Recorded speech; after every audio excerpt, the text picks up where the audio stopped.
All right, so today we're looking at cosine law, as I said. We're going to start by looking at something called the Pythagorean identity. And we need this because it's part of how we derive the cosine law. Next year in Math 12, you will be doing a whole bunch of what are called trig identities. All right, this is one. This is a fairly straightforward one. But there's a whole chapter in Math 12 where you take different trig identities and use one to prove another, etc. So this will give you a little taste of what that looks like. This was a question actually in your homework a few days ago that someone in the other class asked me about, but I'm not sure that anyone in this class did. So let's look at the trig identity. So going back to coordinate trig, because it all ties together.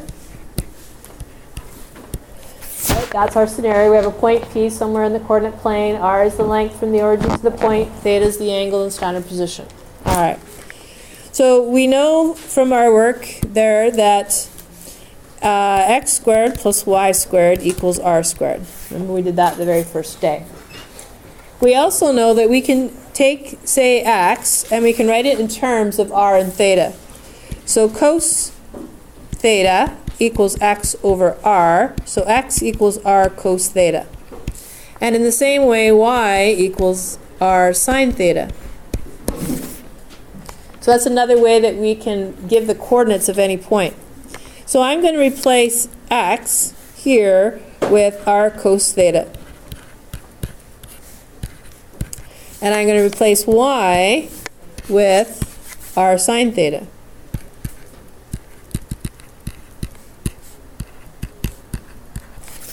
And so I'm just basically saying x squared plus y squared equals r squared. I'm just writing x and y in a different form.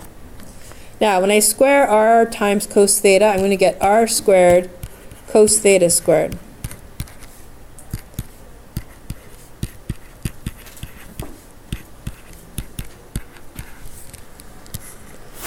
Now, I'm going to divide everything by r squared. This is an equation, so as long as I do the same thing to all pieces, everything still stays the same.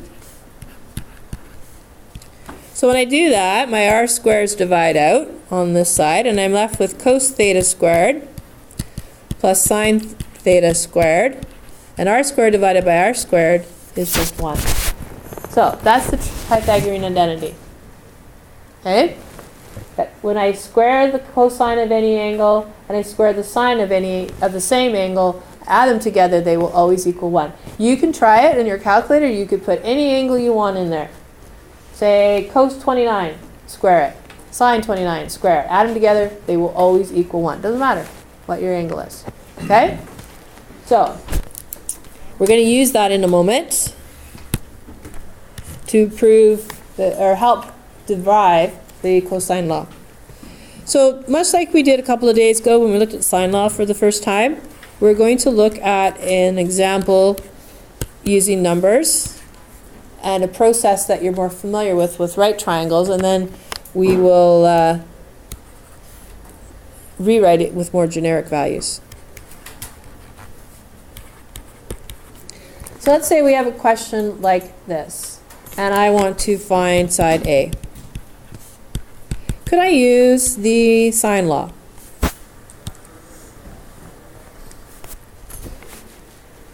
Why can't I use the sine law?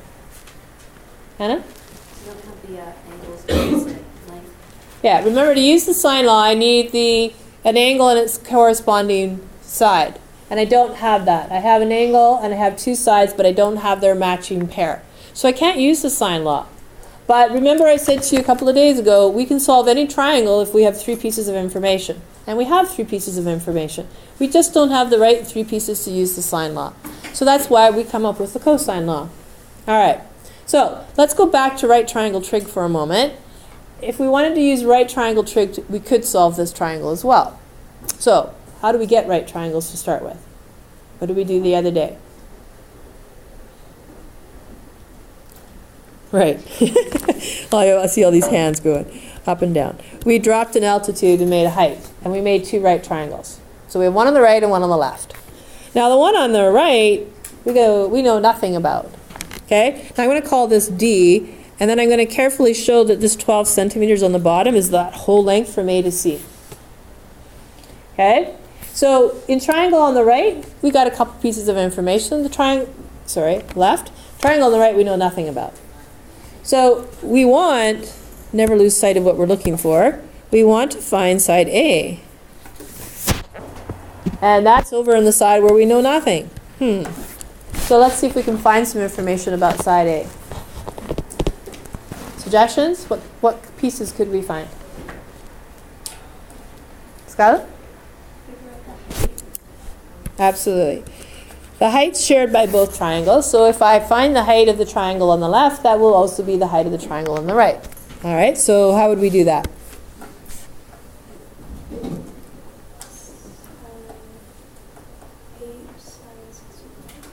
Okay, so I'm going to start from the beginning, but you've already simplified it, so it's good. So sine 65 is opposite, which is BD, over hypotenuse, which is 8. So when we solve that for BD, we get 8 sine 65. All right, and I'm just going to leave it like that, because remember, I don't really care what the values are. I just want to look at process right now. Okay, so we have one piece of information on the triangle on the right, plus the right angle. We need one more. Now, do we have any way of figuring out the angles in that triangle? Yep? Well, I know we can find on the left side the top of the We could. But can we find any angles on the right? Yes, we have the 90 degrees, but the other two angles. They have no way of finding that, right? Because even though we have this altitude here, and we can find this angle at the top of the left-hand triangle, that does not help us find this angle over here, because this is not an isosceles triangle or an equilateral triangle, so that this altitude does not split angle B equally, right? It's not exactly half. So that there's no way for us to find the angles. So we're left with finding the sides. Now, if I know two sides in a right triangle, though, of course I can find the third side using the Pythagorean theorem, right? So what I need is to find this. How am I going to find that, though? Skylar? Find the bottom of the other side and then Yeah, so if I find AD right here, and I subtract it from 12, then I'm going to have that other length. All right? So how do I find AD?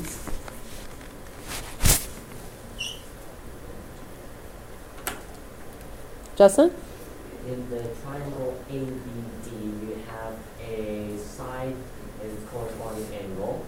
Since you have two angles, you can find the third angle, which would be angle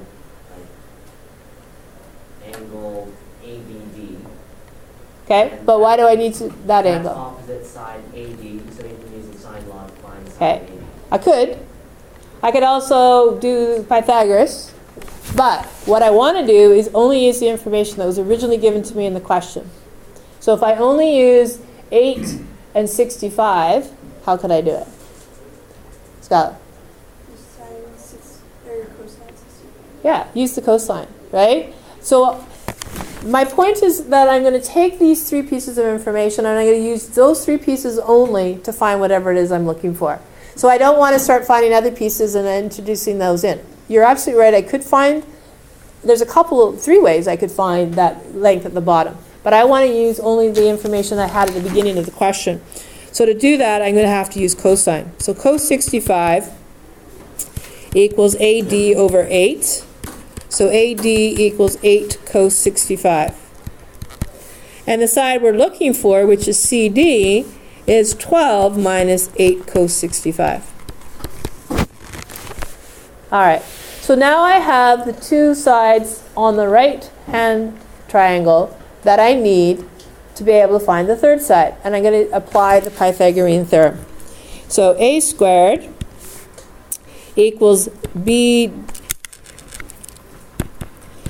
squared plus CD squared.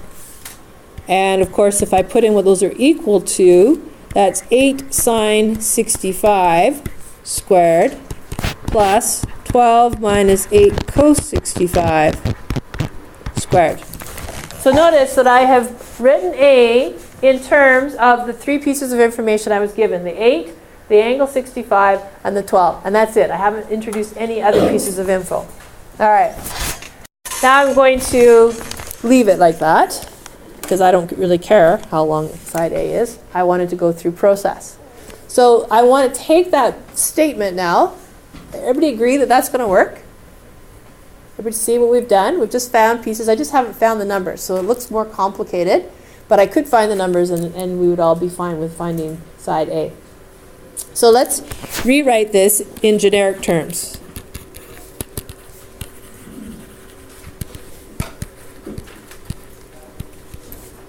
So the A squared we'll say is A squared. If I wanted to take away the numbers and just use letters, so I can put any number in for those letters, what would I replace 8 with? In the original triangle, what part of that triangle was it? Justin? C. C. So this becomes C. And 65 was which angle?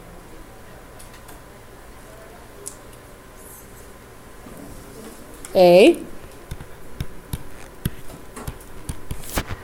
And 12 was what side? B. And 8 we said was C. And 65, of course, was A. All right, so there it is in generic terms. Now, that's not quite the cosine law. I mean, that is, I guess, a version of it, but we want to clean that up because it's a little bit long and complicated. So let's square this. So C sine A squared will be C squared sine A squared. Now, B minus C cos A all squared. That's a binomial squared.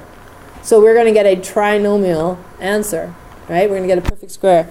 So trinomial. So this becomes B squared minus 2BC cos A plus C squared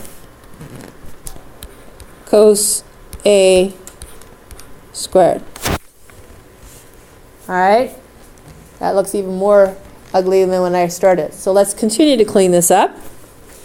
I'm going to take these two terms that have that common factor of C squared, and I'm going to put them together. This is all going to be so beautiful in just a minute.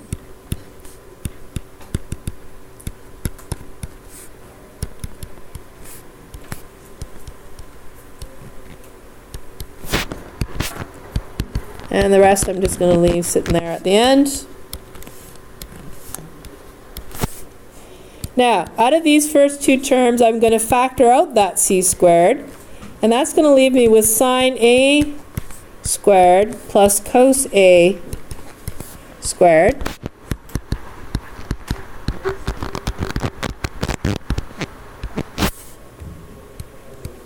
Now, what is sine A squared plus cos A squared equal to? 1. That's why we did that at the beginning. That's the Pythagorean identity. If you take any angle and you take the sine of that angle and the cosine of that angle, you square them and you add them together, it equals 1. So we can just take all of that and just make it 1. So that whole thing just becomes C squared. Oops. Not in highlighter though. So C squared plus B squared minus 2BC cos A. Now that is the cosine law. Does it look familiar? Kind of looks familiar. If I take away the end piece, so I take away that end piece, what does it look like now?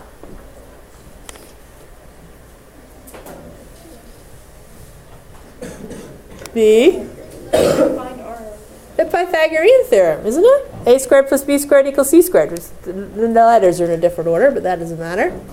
Okay? So, what if it was a right triangle? What's the cosine of 90 degrees?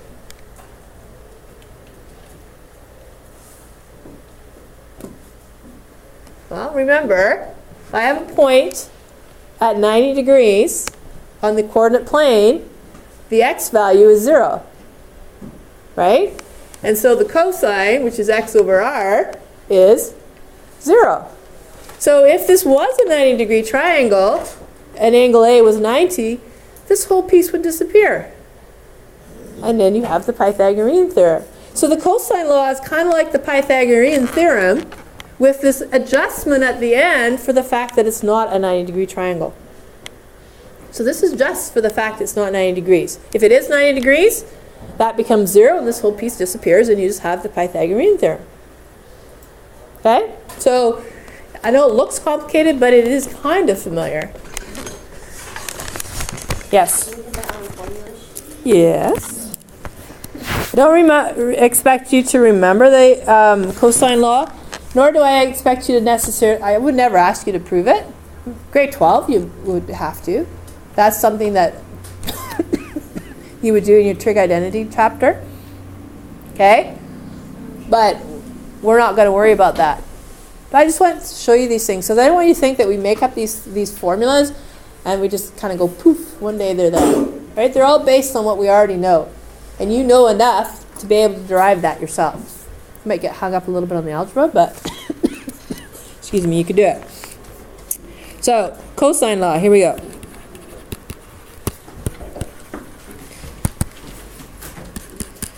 For triangle ABC, draw any triangle you like, any shape you like. It really doesn't matter. It works for all triangles. A squared equals B squared plus C squared minus 2BC cos A. And if you want to find B, then B squared equals A squared plus C squared minus 2AC cos B. And if you wanted to find side C, then C squared equals A squared plus B squared. That's one we're familiar with. Minus 2AB cos C. So I can readjust it for whatever side I'm looking for in the triangle. But really, if you notice this, that whatever side is on the left-hand side, its corresponding angle will be on the right-hand side.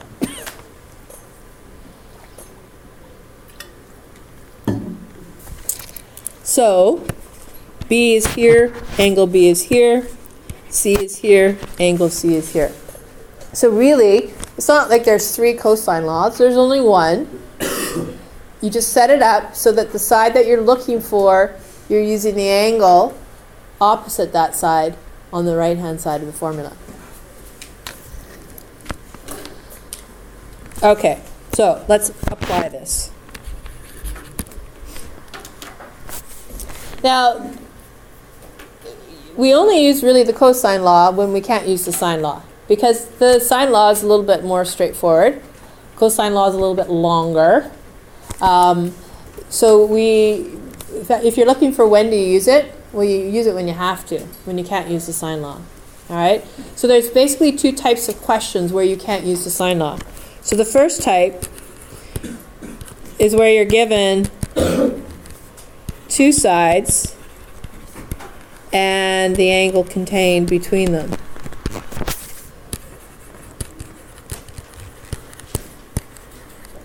So that angle is basically the angle that's formed by those 2 sides. That's what it means to be contained between the sides. So here's an example.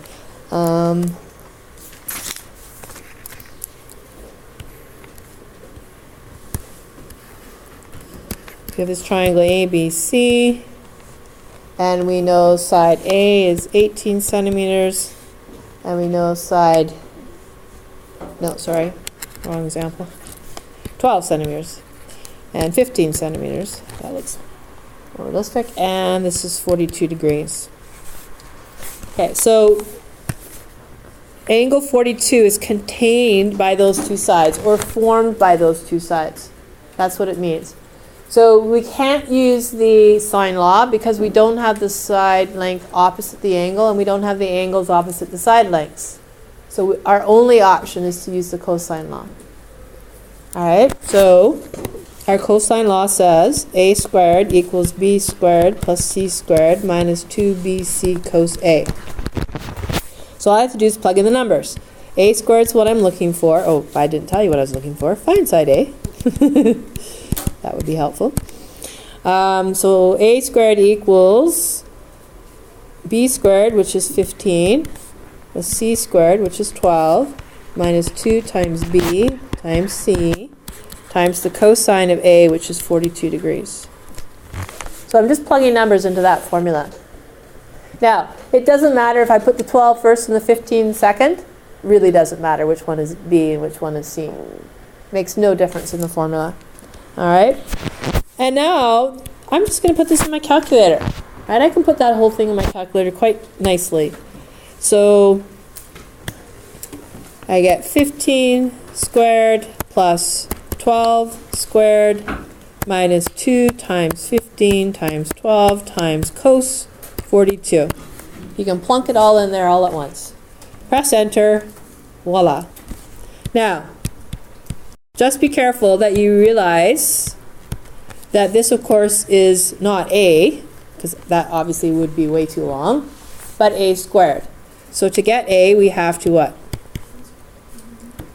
Take the square root, exactly. And we'll round that, of course. Now, I'm leaving my whole answer in my calculator, so when I go second function to get my square root sign, I'm going to go second negative to get my answer. And then I know that my answer is as accurate as it can be. And I'll round that answer to 1 decimal place. And then throw in my units, centimeters. Okay? So, not difficult. Just plug it in your calculator. All right, we're going to practice one of those before we get into the second type of question, which is a little bit more work. So try this one.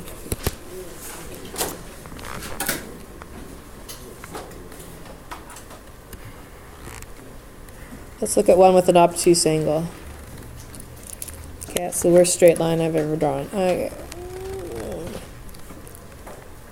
It's interesting, when I'm recording, there's a lag in my writing, which quite frankly drives me crazy. But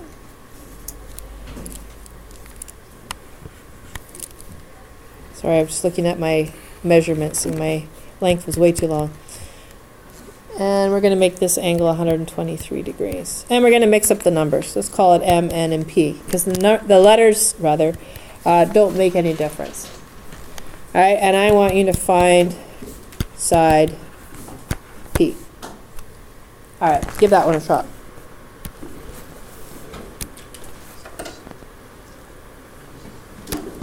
Okay, so P squared equals 11 squared plus 24 squared minus 2 times 11 times 24 times the cosine of 123. And it doesn't matter if you have your 24 first and your 11 second, the order's immaterial. So I put all that in my calculator and I end up with 984.569. And I take the square root of that, and I find out that P is 31.4 centimeters. Everybody get that? Excellent. All right, moving on to type 2. Type 2 is where you're given all 3 sides. So we can never give you all 3 angles and have a unique triangle, right? Because if the angles are all the same, we can blow that up and the angles will stay all the same. So there's an infinite number of triangles that have 3 angles. There's only one triangle that has 3 set sides. All right? Because those 3 set sides will make 3 unique angles. So we can give you all 3 sides and it forms a unique triangle. All right? Clearly we couldn't use the sine law, because if we were using the sine law we would have to have at least one of the angles, which we don't. So here's my triangle, A, B, C, and my lengths 14, 12, and 22. Not a to-scale diagram by any means, obviously. All right, so let's say we want to find angle B. So when we're finding angle B, we can't use the sine law, we've got to use the cosine law. We can't find angle B directly, we're going to have to find cos B first, right? So when we set up our cosine law, we know over here we're going to have cos B. And all we have to do is figure out which length has to go on the left-hand side and which lengths go on the right-hand side with cos B. So what length is going to go by itself on the left-hand side? Yep. 22, because it's side B. So side B goes on the opposite side of cos B. And that's all you have to remember. And after that, you just get to write down the other two sides.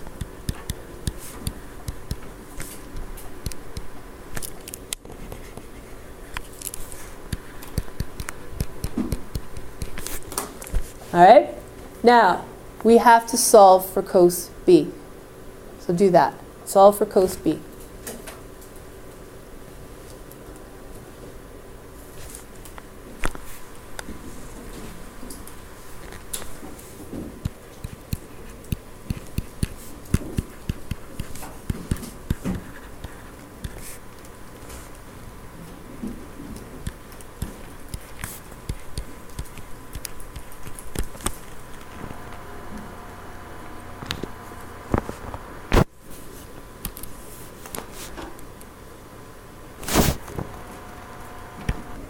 So it's a little bit more work when you're solving for the cosine as opposed to finding the side using the cosine law.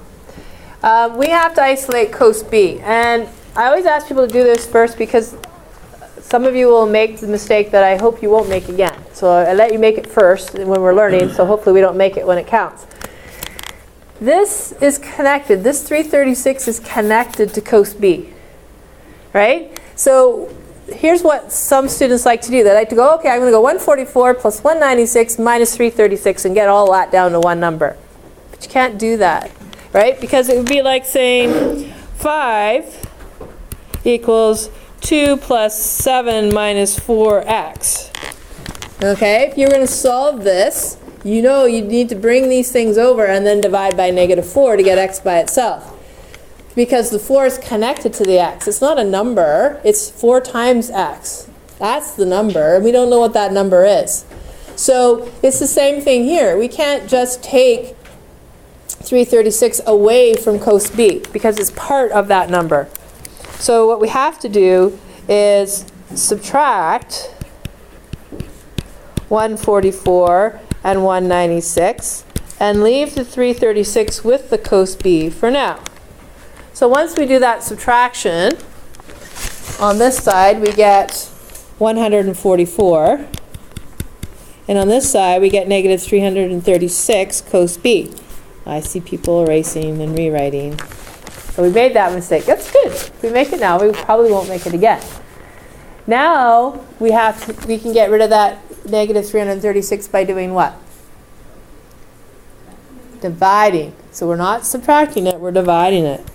So we divide both sides by negative 336. So on this side, we're left with cos B, which is what we wanted. And on this side, we get negative 0.4236.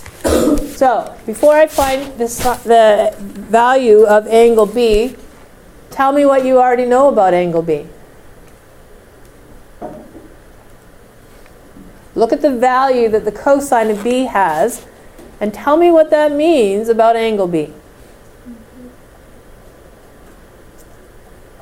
The cosine of an angle is negative. Yes? Okay? It's not going to be in quadrant 1 or 4. And since we're in a triangle, so we're between 0 and 180, it means it's not going to be an acute angle. It's going to be an obtuse angle. That's the beautiful thing about cosine law. It will give you the obtuse angle, unlike the sine law, which we talked about earlier in class, which always gives you just the acute angle. The cosine law, because cosine is negative in quadrant 2, will always give you the obtuse angle if it happens to be obtuse angle. That's very handy. All right? So when I find angle B, I'm going cos to the negative 1 of negative 0.4236. Now, if you remember, we were talking about coordinate trig initially. I said don't put negative values in for cosine, or when you're doing second function sine or cosine or tangent. It's okay in this case, and I'll tell you why. Your calculator will always give you the first time that negative cos occurs. The first time that it occurs is in quadrant 2. So it will always give you the quadrant 2 angle, which is what we want, right? We want that obtuse angle. If we were looking for it in quadrant 4, we would be having some problems because it wouldn't be giving us the right angle. Then you'd want to know what the reference angle is and you would find it. But because we are looking for it in quadrant 2, this will give us the angle directly without any issues. And we find out that angle C is 115 degrees. All right? Make sense? So that one's a little bit more work to get to the answer. We can't just put it all in our calculator in the first step. We have to do a little bit of equation solving. But beyond that, it's the same kind of work. Now, I'm going to look at one more type of question. We know from our work earlier in the chapter that solving a triangle means to find all the missing pieces. So let's say I gave you a question that looks like this.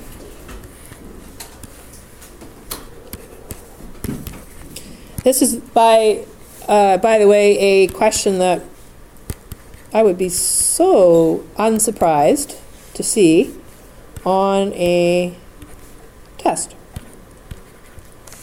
Nudge, nudge, hint, hint, hint, wink, wink. All right, so if I'm asked to solve this, that means I need to find all three angles. So if I want to find all three angles, I could use the cosine law to find all of them. But you can see that to find an angle using the cosine law is a little bit of work. What often students will do is they'll use the cosine law to find the first angle, and then they'll flip the sine law, because once you have an angle, you now have that ratio of an angle and a side, and you can use the sine law to find the other one. And once you find the first two, you can find the third one by subtracting from 180, assuming you've done all your calculations correctly. So if I'm only going to use the cosine law to find one angle, which angle do you think I should find first? Because I can find any one first, doesn't matter. Is there a best choice? Lyndon? Yes. The one that might be obtuse. It may not be, right? I can't always tell from the diagram, but there's only one angle that could possibly be obtuse, and that's the angle across from the biggest side. So if I'm going to use the cosine law to find only one angle, that's the one I'm going to find, because if it is obtuse, I'll know and I'll have it right off the bat. Because if I found, say, angle C first, and then I used the sine law to find angle B, and I wasn't thinking, and it was obtuse, I wouldn't know. And I really wouldn't know unless I found angle C and then found angle A, and then subtracted them from 180. Then I'd get it, right? You just have to be really careful about those obtuse angles. So to take away all of that possible error, we find the biggest angle first using the cosine law, because it will always give us the obtuse angle, and then the other two we can find however we want, and we'll be sure that we haven't messed up. Okay, solve it.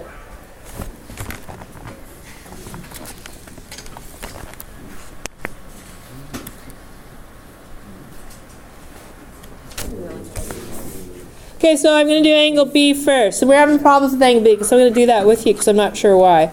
So we know that 25 squared equals 10 squared plus 14 squared minus 2 times 10 times 14 times the cos of B. So 625 equals 100 plus 196 minus 280 cos B.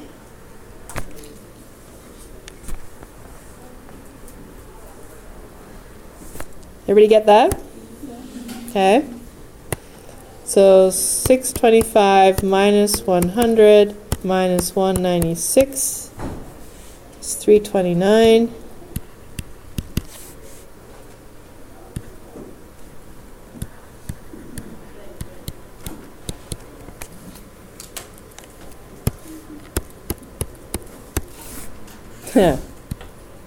All right, so what is wrong?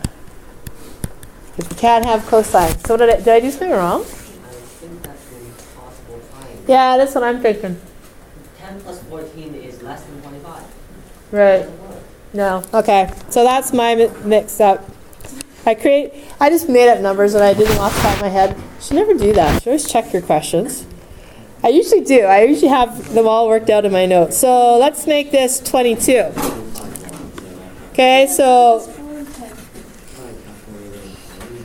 Because, yeah, you can't, there's a limit to how big I can make that side. 'Cause if I make it too big, then it's not going to close. So there you go. So 22 squared, we did that last time. When was it? 484. So you didn't do anything wrong. It was me. So let's try again. So 484 minus 296 equals 188. And we divide that by negative 280. Now we got something that works. Negative 0.6714. So I apologize for that.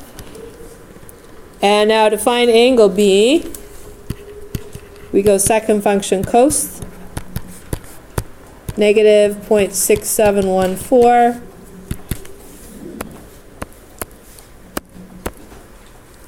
And we get 132.18. So I'm going to leave 2 decimal places for now. Now that I have angle B, I don't want to go through all that again, so I'm going to use the sine law to find angle A. So the sine of A is to 14, as the sine of 132.18 is to 22. So sine A is 14 sine 132.18 divided by 22. So 14 times sine of my answer divided by 22. 0.4716. So angle A, second function sine my answer, 28.14. And now to find angle C, I'll just use the fact that my angles add up to 180. So 180 minus 132.18 minus 28.14.